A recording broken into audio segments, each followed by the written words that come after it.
کہ انہوں نے پھر جدائی اختیار کر لی. ٹھیک. یہ بدترین دور تھا پاکستان کا, اور سن 71 میں جو ہم نے دیکھا, جو قتل عام ہوا, نسل کشی ہوئی بنگالیوں کی, وہ سب ہم نے دیکھا. لیکن اس کے بعد جو برا دور آیا وہ ضیاء الحق کا تھا, جس نے پاکستان کو ایک بالکل مختلف بنیاد پہ استوار کرنے کی کوشش کی. دیکھیے جناح صاحب نے پاکستان کی کیوں جدوجہد کی؟ ان کا خیال تھا کہ یہ ایک مسلم ریاست ہوگی. مسلم ریاست ہوگی یعنی کہ ایسی ریاست جس میں مسلمانوں کی اکثریت ہوگی, مگر ایسی ریاست نہیں جس میں قانون اور ضابطے شرعی ہوں گے. مگر ضیاء الحق نے بنیاد ہی بدل دی پاکستان کی, اور خاص طور پر جو ترامیم آئیں تعلیم کے شعبے میں وہ اتنی دور رس تھیں اور ان کا اثر اتنا گہرا تھا کہ آج یہ وہ پاکستان نہیں ہے جو ضیاء سے پہلے تھا. بھٹو صاحب کا ٹائم آفٹر بنگلہ دیش پہ آیا. سو ہم اکانومی کے پوائنٹ آف ویو سے نارملی چیزوں کو دیکھ رہے ہوتے ہیں, تو ہم نے دیکھا کہ اس ٹائم پہ نیشنلائزیشن ہوئی, اس کے افیکٹس جو ہیں وہ ابھی تک کوئی اتنے اچھے خاص نہیں نظر آ رہے ہمیں. اس کے علاوہ بہت زیادہ جو ہے نا کنسالیڈیشن ہو گئی, ایجوکیشنل انسٹیٹیوشنز بھی اسٹیٹ کے اندر زیادہ آ گئے, اور آپ کے جو ہیلتھ کے انسٹیٹیوشنز ہیں وہ بھی زیادہ آ گئے. تو we see that is a problem کہ ایک دم سے جو ہے نا اسٹیٹ کی مشینری کو ریکیلیبریٹ کر دیا اور ایک نئی قسم کے اکنامک ماڈل کو اڈاپٹ کر لیا.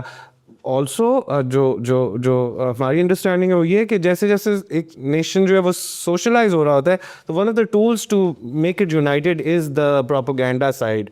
تو وی سی کہ پروپیگینڈا جو ہے وہ ضیاء الحق صاحب کے ٹائم کے اوپر جو ہے وہ کافی زیادہ جو ہے وہ اپنے اس نے جڑیں کر لیں, لیکن I think maybe it started from Bhutto's time. What is your perspective on that? Bhutto کا کردار کئی لحاظ سے دیکھا جا سکتا. ایک تو یہ کہ انہوں نے لوگوں کی امنگیں, ان کی خواہشات اجاگر کی, پاپولزم. اور جس نے کہا کہ عوام میں طاقت بہت ہے, اس نے ٹریڈ یونینز کی آرگنائزیشن کی اجازت دی. لیکن اس کے ساتھ ساتھ بڑے منفی اثرات بھی آئے, اور ایک جس کا آپ نے ذکر کیا وہ نیشنلائزیشن تھا. اگر بھٹو نے نیشنلائز نہ کیا ہوتا تو شاید بیکو, بٹالہ انجینئرنگ کارپوریشن, پیکو نہ بنتا پیکو نہیں بنتا, شاید وہ ٹاٹا جتنا بڑا ایک ادارہ, ایک انڈسٹری بنتا. شپنگ کو نیشنلائز نہ کیا ہوتا تو آج پاکستان کے بحری جہاز دنیا جہاں میں گھوم رہے ہوتے. تعلیم کو نیشنلائز نہ کیا ہوتا تو بہت سے نقصانات سے ہم بچ جاتے, جس کو بعد میں پھر ریورس کرنے کی کوشش کی اور کسی حد تک ہوا, لیکن نقصان اس شعبے میں بھی ہوا. بنیادی بات یہ تھی کہ بھٹو نے, اگرچہ اس نے کہا کہ زرعی اصلاحات ہونے چاہیے, وہ خود ایک بہت بڑا زمیندار تھا, اور وہ زرعی اصلاحات نہ بھٹو کے زمانے میں ہو سکے, نہ اس کے بعد, اور نہ اس سے پہلے ہوئے تھے. تو یہ بہت بڑا میں سمجھتا ہوں کہ ان کا منفی کردار تھا. So when history is judged, I think Bhutto comes out as a very negative person in Pakistan's history. Revolutionary mindset کے آدمی ہے, یا آپ ریولیوشن میں نہیں ریئیکشنری سائڈ کی طرف, that is your strategy? How do you think about? خدا نہ کرے کہ ادھر انقلاب آئے, خدا نہ کرے طالبان والے آ جائیں گے, کیونکہ ادھر ایک ہی انقلاب ہو سکتا ہے اس وقت, اور وہ مذہب کا نام لے کر, اور اس میں تو گردنیں کٹیں گی, لیکن جس کا آخر کوئی اچھا حاصل نہیں ہوگا. لہٰذا میں سمجھتا ہوں کہ اگر پاکستان کو سدھارنا ہے تو وہ ایک تو زرعی اصلاحات سے, اور پھر اس سے بڑی بات یہ ہے کہ اس میں جو دولت کی تقسیم ہے, جو آمدن کی تقسیم ہے, وہ ایک سوچ سمجھ کر کرنے کی ضرورت ہے. کیونکہ ہمارے ہاں جو غریب طبقہ ہے وہ بہت بڑا ہے, بہت وسیع ہے. جو امیر طبقہ ہے وہ کوئی ٹیکس نہیں دیتا, وہ بچ کے ادھر ادھر سے پھسل جاتا. اور جو تقسیم ہمیں نظر آتی ہے دولت کی تقسیم پاکستان میں, وہ شاید جنوبی ایشیا میں سب سے زیادہ ہے. نہیں, میں آئی ٹیک دیٹ بیک, وہ انڈیا میں اس سے بھی زیادہ ہے. مگر فرق انڈیا اور پاکستان کے بیچ میں یہ ہے کہ ادھر تو ٹاٹا اور امبانی اور اڈوانی اور ایسے لوگ ہیں جنہوں نے کچھ انڈسٹریز بنائی ہیں, جنہوں نے کچھ کر کے دکھایا ہے. تو ہمارے لوگ ملک ریاض جیسے, وہ صرف زمین کی خرید و فروخت اس میں انہوں نے اپنی دولت کمائی ہے. یا اگر کوئی بڑا جرنیل ہے جس نے جزیرے خریدے, جزیرہ خریدا ہے آسٹریلیا میں, ایسے لوگ ہیں جن کے پاس بہت دولت ہے. یہاں انڈسٹریلائزیشن سے دولت نہیں کمائی گئی. یہاں ہوٹل کے کاروبار سے, زمین کے کاروبار سے, لین دین, تجارت, اس سے لوگوں نے بہت بڑے پیسے جمع کیے ہیں. مگر یہ بھی بہت زیادہ نہیں. کتنے بلینئرز ہیں پاکستان میں آپ بہتر جانتے ہوں گے, 3 ہیں 5 ہیں, کم بلینئرز, اور وہ بھی بیچارے 1-2 ارب ڈالر پتی ہیں. شاید ایک ہے جو 3 کا ہے, آئی ڈونٹ نو. لیکن ادھر دیکھیں جو امبانی کی دولت ہے, what is he worth, $80 billion, $100 billion. چلیے یہ پھر بھی کم ہے. ایلون مسک تو تقریباً 1 ٹریلین تک پہنچ گیا. مگر مسک نے کچھ کیا نا, امبانی اڈوانی انہوں نے, ٹاٹا نے تو کچھ کیا نا. ہمارے جو اتنے بڑے امیر ہیں انہوں نے کچھ بھی نہیں کیا, یہ 420 سے اپنے پیسے بنائے. ایسے نارملی ہم لوگ تو جو ہے نا, جب ادھر کی ریگولیٹری انوائرمنٹ دیکھتے ہیں بزنسز کے لیے, we don't think this is a country that is good for doing business anywhere. ادھر حالات اس طرح کے, if somebody actually makes the effort and involve ہوتا ہے بزنس کے اندر, تو وہ ایک ایڈمیریشن ہی ہوتی ہے ہماری کہ کس مصیبت کے اندر اس نے اپنے آپ کو ڈال لیا. But I know what you are talking about, کہ وہ جو اسٹیٹ کے ساتھ جو ایک طریقے سے آپ کہہ لیں کہ کارپوریٹوکریسی جو ہے وہ کریٹ ہو جاتی ہے. اسٹیٹ کے اولیگارکس ہوتے ہیں اس طرح کے, ہمارے جیسے ملک کے اندر اس طرح کے لوگ نظر آئیں گے. But I want to ask you کہ اوور دی ایئرس آج تک آپ کا جو میجر سورس آف فرسٹریشن ہے ود دس اسٹیٹ, وہ کیا ہے؟ what do you think is like the bloody problem? Lack of rational thinking. مجھے جو سب سے زیادہ تکلیف ہوتی ہے وہ دیکھ کر کہ ہمارے اکثر و بیشتر لوگ وہ عقل سے کام نہیں لیتے, وہ جذبات کی بنا پر لیتے ہیں. وہ سوچتے سمجھتے نہیں ہیں اور ان میں تجسس کا فقدان ہے.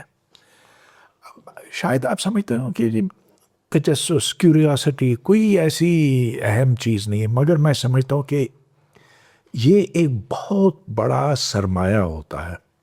تو جیسا کہ سوشل کیپٹل کی بات ہوتی ہے, میرے خیال میں کیوریاسٹی کیپٹل, اگرچہ میں نے یہ اصطلاح کہیں سنی نہیں ہے, but there is curiosity capital which is missing in Pakistan. وجہ کلچر کا مسئلہ یہ.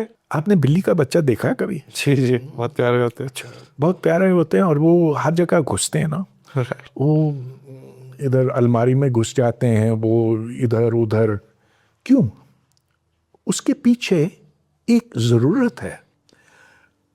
وہ دیکھتے ہیں کہ جب بڑے ہوں گے تو وہ کس طرح کی زندگی بسر کریں گے, خوراک کہاں سے لائیں گے, ماحول کو سمجھتے ہیں تاکہ ان کی بقا مضبوط ہو سکے. یہی چیز بچوں میں ہوتی ہے. قدرتی طور پر, فطری طور پر انسان بہت متجسس ہوتا, لیکن جب اس تجسس کو کچلا جاتا ہے, جب یہ کہا جاتا ہے کہ مانو مانو مانو, تو بچے میں دھیرے دھیرے وہ صلاحیت ختم ہو جاتی ہے.